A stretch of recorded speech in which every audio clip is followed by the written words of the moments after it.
पुढची दिशा माझं आंदोलन हे चालूच राहणार. मी एक न्याय मागणारच आहे. आता उदाहरण द्यायचं झालं तर आज जरांगे पाटलांना न्याय मागितला कुणी? संतोष देशमुखाच्या फॅमिलीने. संतोष देशमुख सारख्या व्यक्तीसोबत जे काही कुकर्म झालं त्याला न्याय द्यायला आज जरांगे पाटील तिथे जातात. मग मला न्याय कोण देणार आहे? आज माझ्या नवऱ्यावर सुद्धा अन्याय झालेला आहे.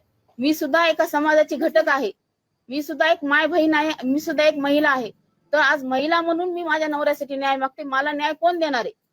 ह्याच्यामध्ये जे काही कट कारस्थान केलं जाते, जे काही तुमचे डावपेच टाकले जात आहेत, जे काही गोष्टी तुम्ही पुढे आणून त्यांना अडकवण्याचा प्रयत्न करतायत, ते प्रयत्न करून तुम्ही पूर्ण माझ्या नवऱ्याला वेठीस धरून त्यांना डांबून टाकलेले. ह्याचा न्याय मी मागायचा कुणाकडे?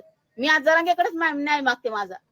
की तुम्ही जसा आज मराठा समाज म्हणून तिथं जाऊन न्याय मागतात, तर मी सुद्धा आज मराठा समाजाचीच व्यक्ती आहे. आज मी सुद्धा आज मराठा म्हणून पूर्ण महाराष्ट्रातल्या माझ्या मराठा बांधवांना आणि माझ्या वंजारी समाजाच्या माझ्या दुसऱ्या बांधवांना सुद्धा आवाहन करते की मला सुद्धा न्याय पाहिजे. आज माया बहिणीवर जर अन्याय होत असेल, त्यांच्या कुटुंबावर अन्याय होत असेल, तर तिला पूर्ण अधिकार आहे तो न्याय मागण्याचा. आणि तो न्याय मी आज मागत आहे. तो न्याय तुम्ही कसा देणार आहे हे मला तुम्ही सांगावं. जातीवाद करून फक्त तुम्ही मराठा समाजाचे एकटेच आहेत का? संतोष भाऊ एकटेच मराठा समाज, मी सुद्धा मराठा समाज. मला सुद्धा न्याय मागण्याचा अधिकार आहे ना. मग तो न्याय तुम्ही कसा देणार आहे हे तुम्हीच मला सांगावं.